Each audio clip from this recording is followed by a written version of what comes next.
start with a poem, because there's a poem for everything in this book. This is really a lifesaver for us. So today I'm going to start with a poem by Bhikkhuni Sama, which means song in Pali. After 25 years on the path, I've experienced almost everything except peace. When I was young, my mother told me that I would find true happiness only in marriage. Remembering her words all those years later, something in me began to tremble. And I gave myself to the trembling, and it showed me all the pain this little heart had ever known, and how countless lives of searching had brought me at last, to the present moment, which I happily married. Can you imagine? We have been living together ever since without a single argument.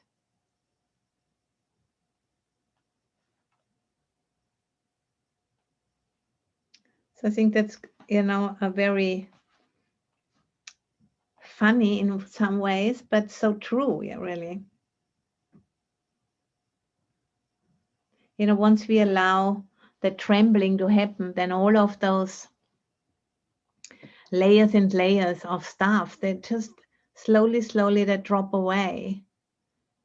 And what's left is just this. And there's that, that it's enough. And then a different way of being in the world, which is much more real.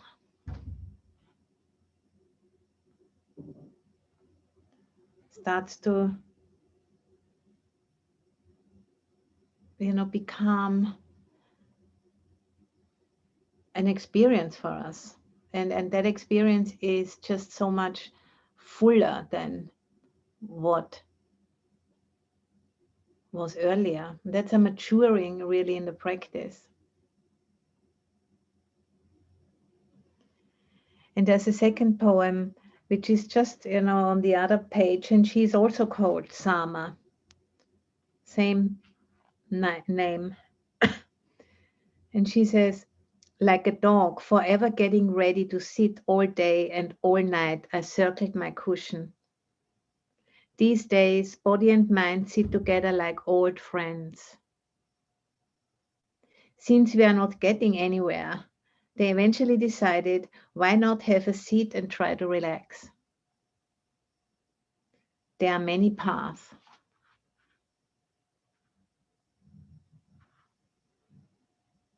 So it's that, this gesture, it sounds, maybe sounds a little bit like, giving up, but it's not, it's an acceptance, which,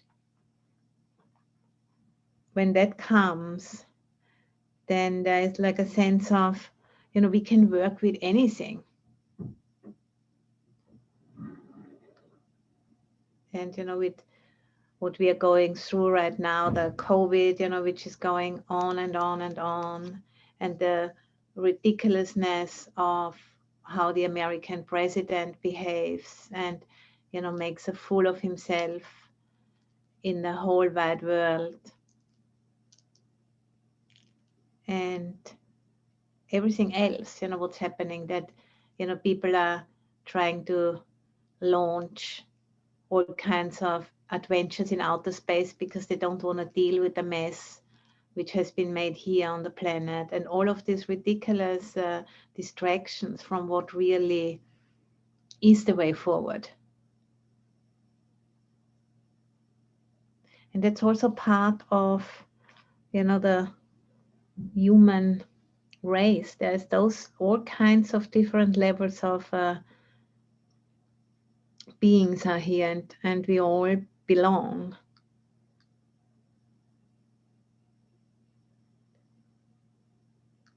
And, having found a practice which can help us to clear away the excess stuff and reveal that which truly matters is such a great good fortune. Do not waste one's energy with running after, fantasies, such as trying to, terraform Mars or whatever kind of ideas people have, and put in lots of money and resources into escaping into, there's nowhere to go to. That's absolutely no doubt about that. It's all here. And that's, for me, that's really a very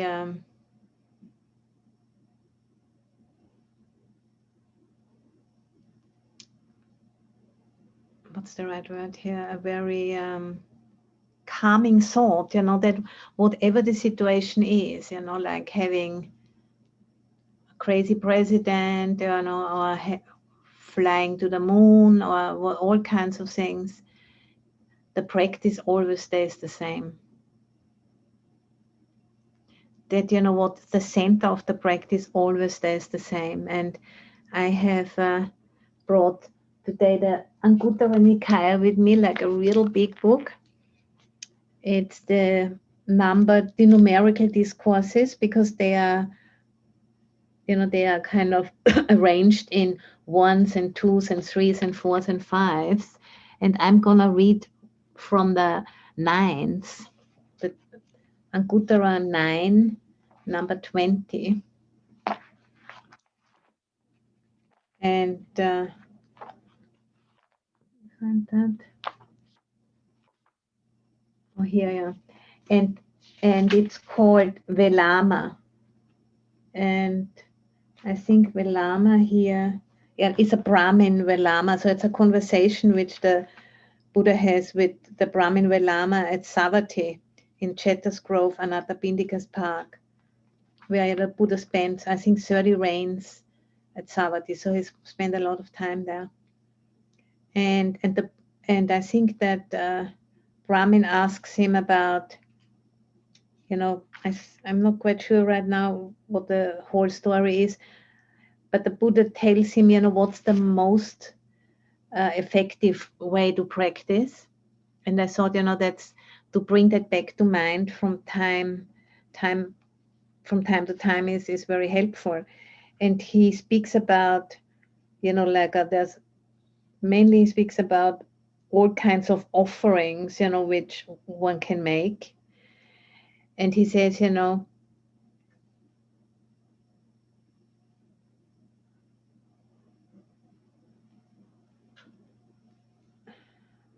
feeding them.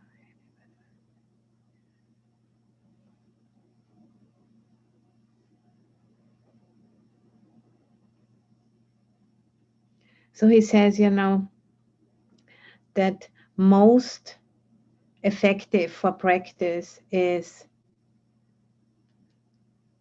to develop the perception of impermanence just for a time of a finger snap.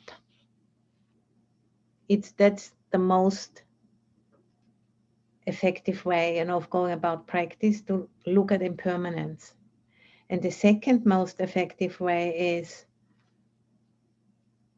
to develop a mind of loving kindness, even for the time it takes to pull a cow's udder, which doesn't take long, I would say. Even I've never pulled a cow's udder yet. I've pulled a goat's udder, I remember, but not a cow. But I think it takes about the same time. So it doesn't take long, So he, in that sutta, he speaks about all kinds of offerings to Buddhas and the whole Sangha, and all kinds of devotional practices and everything. But the most effective in order to develop wisdom is the perception of impermanence, to pay attention to impermanence, in our own experience. And then if that, if the mind isn't ready to do that because maybe it's in a very contracted state, then practicing metta, getting the mind ready for insight by practicing metta. The warm practices of the Brahma Viharas and the cool insight practices where, paying attention to impermanence is such a practice. So those two, impermanence and the Brahma Viharas, they are the most effective practices, we should not forget about, even the times are very challenging, because it's not very complicated, but we need to remember it. And, that's the practice with impermanence, to see the beginnings and endings of things is very, very fundamental to the path of liberation. Because there is, often nothing much we can do about the conditions we are in, but we can do something about the mind. We can always do something about the mind, even if we are just becoming conscious of what's going on, on a level of body, level of feeling tones, mind states. Just, becoming conscious, just for a moment, becoming conscious what propels us, into aversion or into holding on. Just noticing the feeling tone and the mind state. It just makes a world of a difference. Bringing that awareness to our experience. Being conscious of what we are bringing to our experience. The way how we are relating to our lives, to others, to our world, to our bodies. That's what makes all of the difference. And then, remembering our intention, why are we practicing? And then making the decision, what's the right next step? What fits in, between where I am right now and where I want to go? What's the right next step to get closer to that? It's quite simple, but very often we are already having said something, eaten something, done something, bought something, not knowing what propelled us, because the pressure was just like boom, and suddenly you're already over there. You didn't even want to go there. So this is why these practices of impermanence and also the Brahma Viharas are so important, because depending on the situation, we need to either like embrace what's there and allow it to settle in this manner, or just to cut it through. And it depends what is the right thing, is different at different times. If there's a lot of fear and a lot of contraction, then we need to embrace, and we need to meet that with kindness.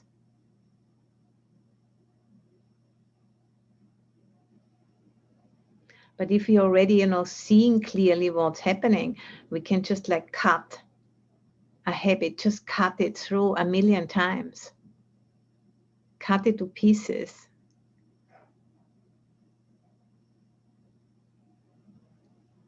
Like Manjushri, the Vajrayana Buddha of wisdom with the flaming sword.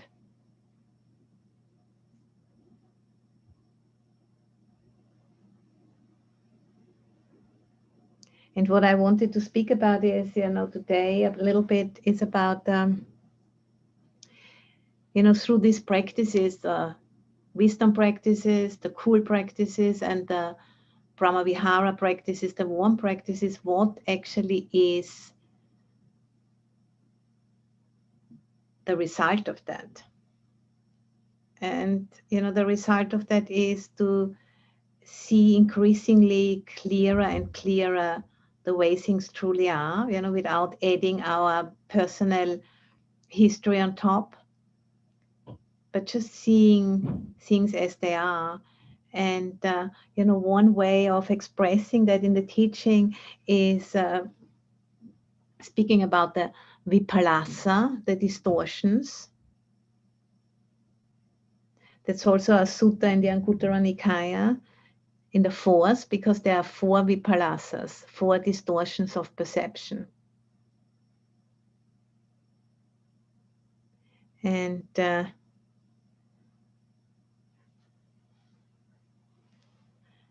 can be correlated to the 4 foundations of mindfulness.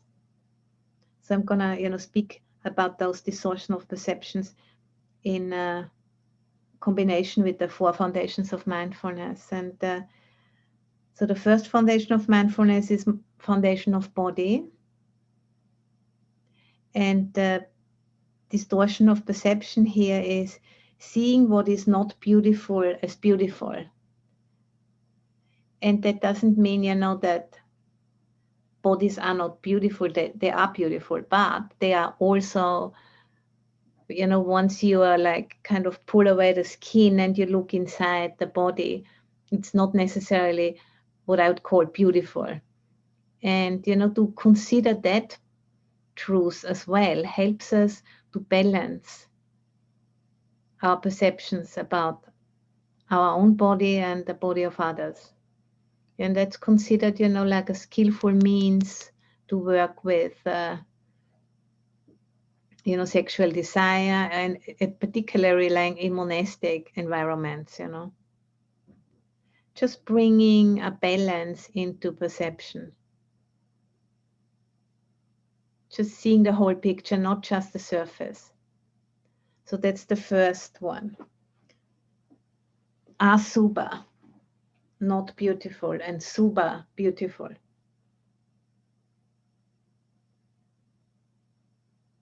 And then the next one is seeing what is painful, dukkha, as pleasant, sukha. That's the second foundation of mindfulness.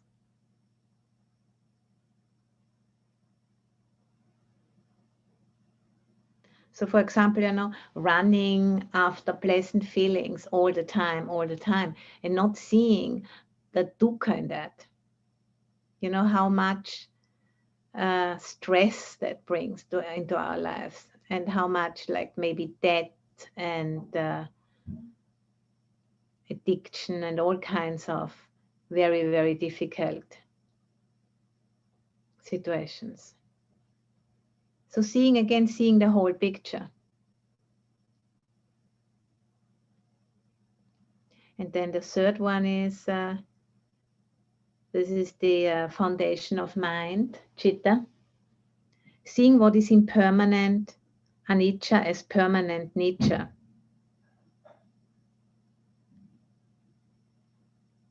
And here we can, if we look at that, to kind of balance out our perception in terms of, how important really is it that we satisfy our attachments, if they are anyway impermanent. Can we just keep steady, and really have that willingness to distinguish between needs and wants? Because there's a whole world of a difference. Because in the first look, it's all the same. I want this, but do I really need this? Because there's certain things we do need, and if those needs are not fulfilled, we cannot mature into a practitioner, which is really able to practice the Buddha's teaching really fully. We need to be mature human beings for that, but we don't need to have all of our desires fulfilled.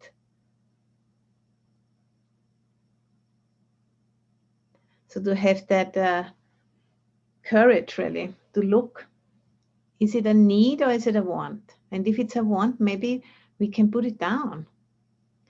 It's a great power, to be able to say no, if it doesn't come from aversion. But just saying, no, I don't need this, you know, I don't need another one of those. I already have.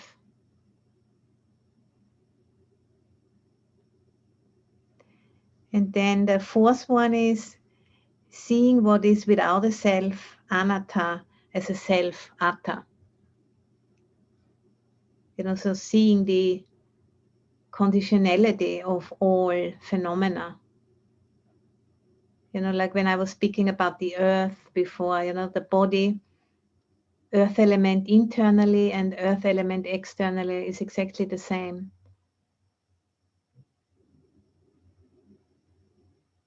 So that the constant process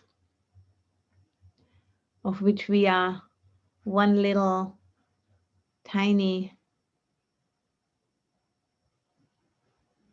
grain of sand moving through the universe. So those four distortions of perception, this is what gets cleared out through the practice, you know, and through that clearing out, there is more and more a sense of non-separation. And from that sense of non-separation, you know, fear drops away. And there's more acceptance and just less and less stress in our lives.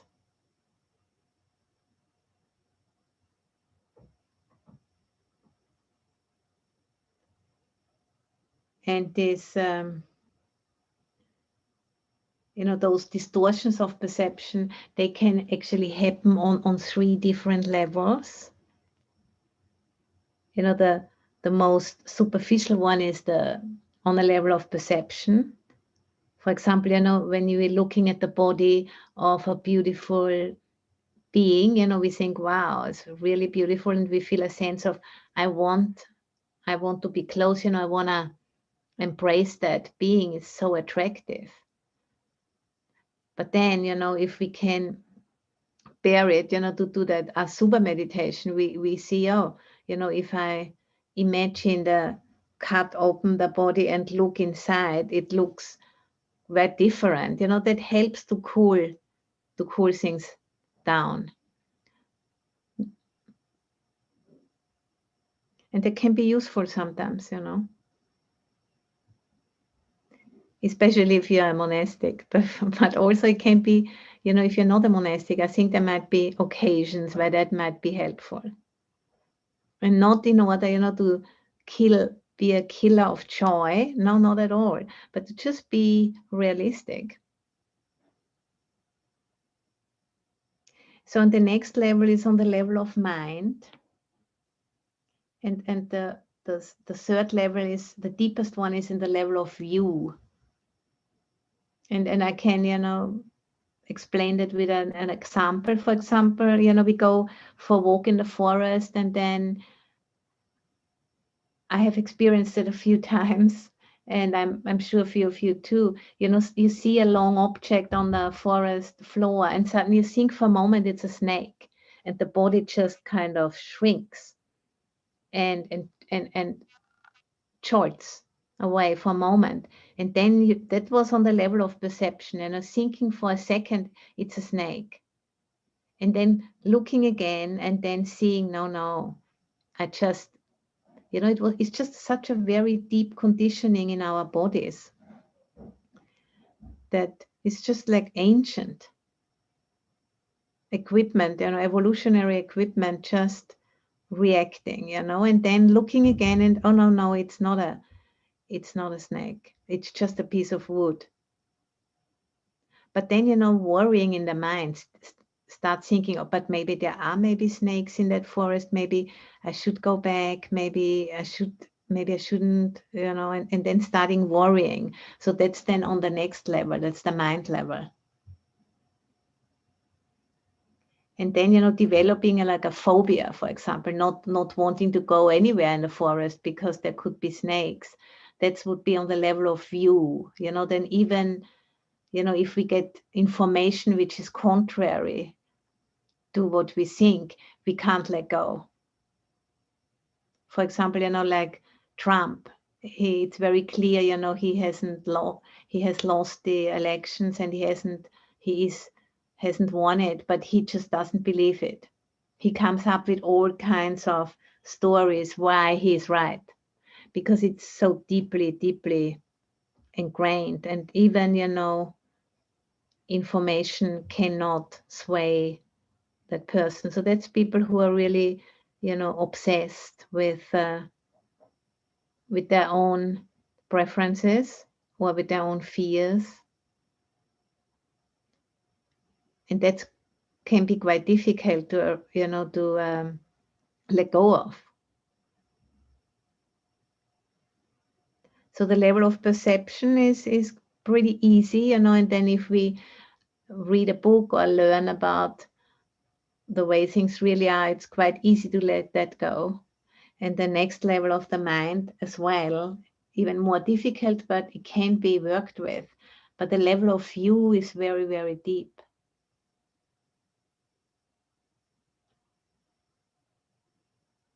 That's our situation, that we have these distortions of perception. And then, through practicing and through the different levels of insight, they get ever more relaxed, and then they are fully let go of with full awakening.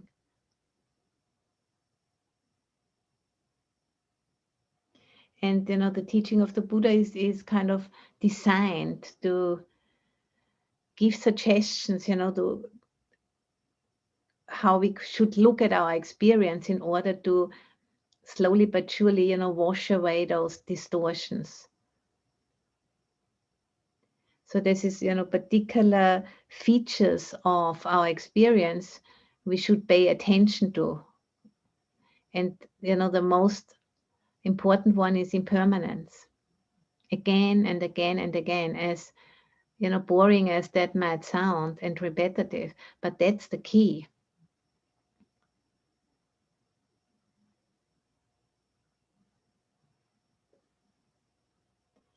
So, because if we are paying attention to impermanence, the unsatisfactoriness becomes, apparent. It doesn't require a lot of intellectual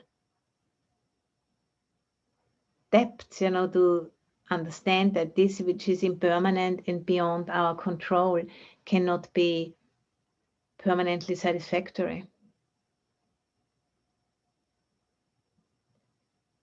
And then, the third feature which we will, more and more start to understand is what's called anatta, not self, which means, all phenomena, including our bodies and our houses and our planet and everything, does not exist from its own side.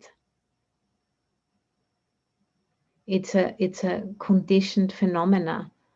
It's a process which is constantly changing. And it's those three, those three features, to pay attention to those is considered, that's the three Dhamma gates, which have this liberating power if we really, really pay attention to them.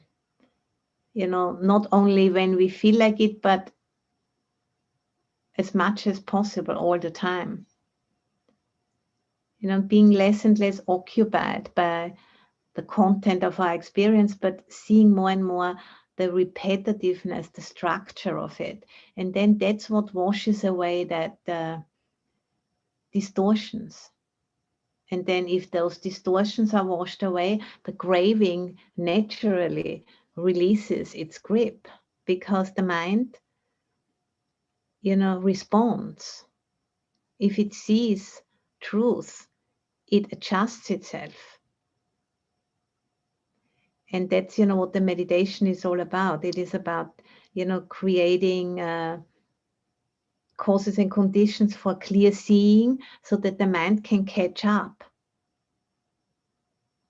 And the catching up, manifests through letting go, letting go of certain assumptions which are not true.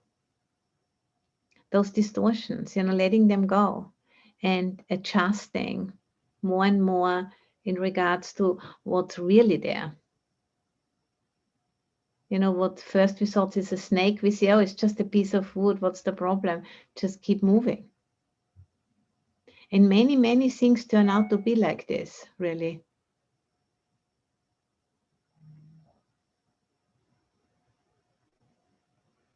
So that's this process of deconditioning.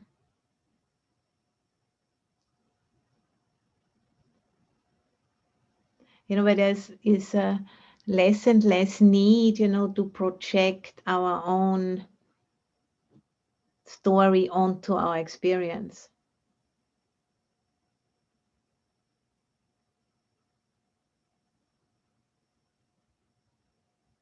And then, through that also a sense of separation is washed away. It's not that it's a different enrichment, whereas before we always thought if we get what we want, we're going to feel rich. But then is, through being less separated from everything, it's a different kind of enriching which happens. And when that starts to happen, the mind is much more poised to letting go also, because there's no more sense of lack.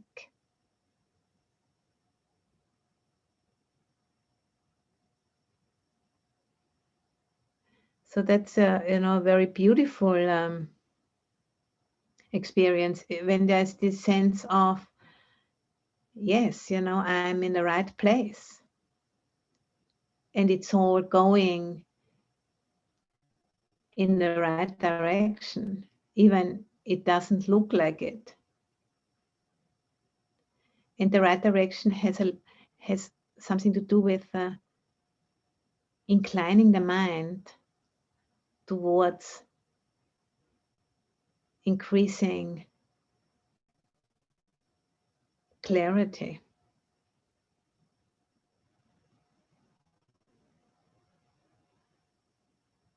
And those challenges, whatever they are, they can all be fuel for that process, to bring out the best of us.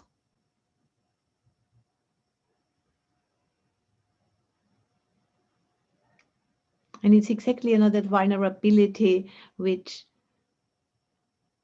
is at the same time also a blessing, because it affords us, an adaptability also, to really being able to adapt to the truth when we see it, when we know it.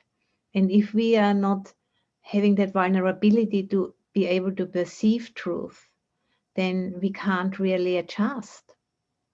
So it's all a incredible package, of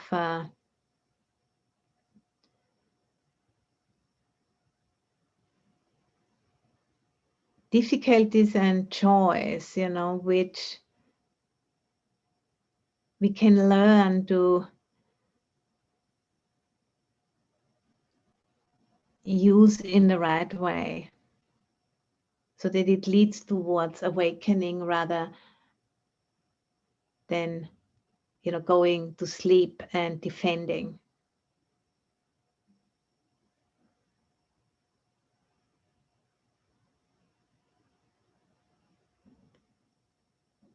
Because I think, that's why we are here. We are here to evolve our highest potential.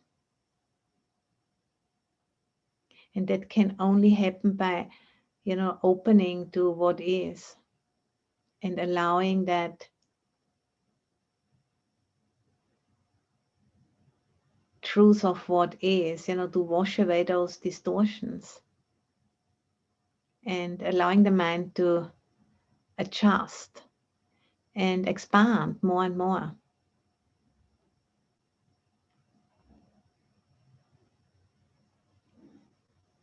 So I just want to go through those 4 distortions one more time. The first one is, on the body, on the level of body, is seeing what is not beautiful as beautiful. And that's not only about our bodies, but about lots of things, which are out there, which we think we need to have. Then second foundation is on feeling level, seeing what is painful as pleasant. The third one, level of mind states, seeing what is impermanent as permanent.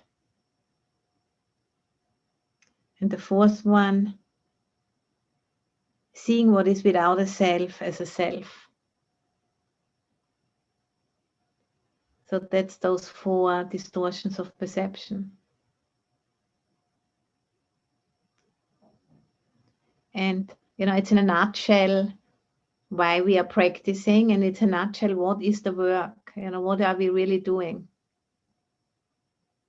And the Buddha, has given us lots of different lists like this, to keep on track. And that's just one of those many lists. And I find it very useful.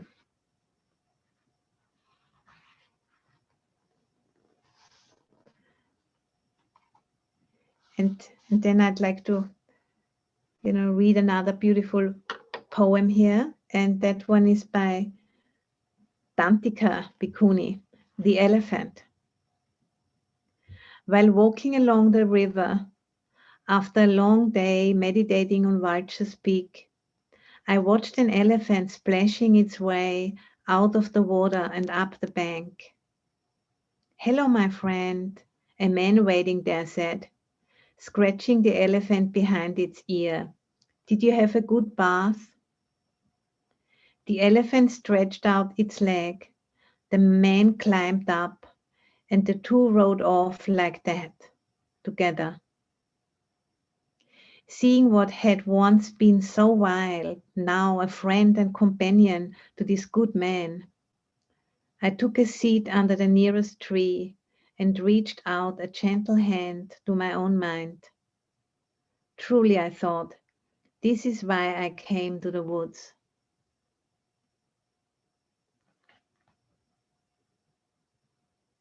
Seeing what had once been so wild, now a friend and companion to this good man, I took a seat under the nearest tree and reached out a gentle hand to my own mind.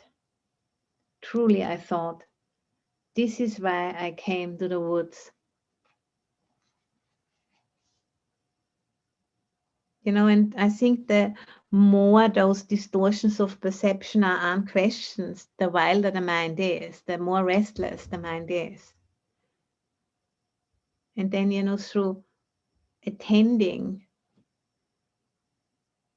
in the way I was speaking before, the mind just starts to settle down because it's less befuddled and less bewitched, by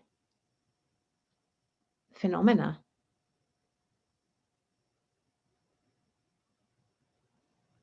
And if you have ever experienced that when you went to the forest, when you for a moment saw, thought that a piece of wood was a snake, and how the body reacted and how the whole system, kind of shut down. How powerful that is, This is our Homo sapiens mammalian luggage, which we have to make friends with, like with that elephant, We have to tame it by showing the truth, And then the mind will adjust, because this drive towards evolving, we can align ourselves with that. The heart and the mind want to expand. We have to find the right skillful means to support that process.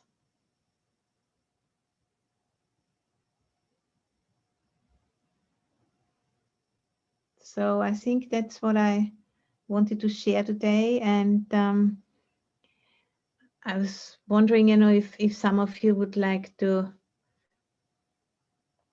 comment or share something from your own practice. And I've just stopped the recording.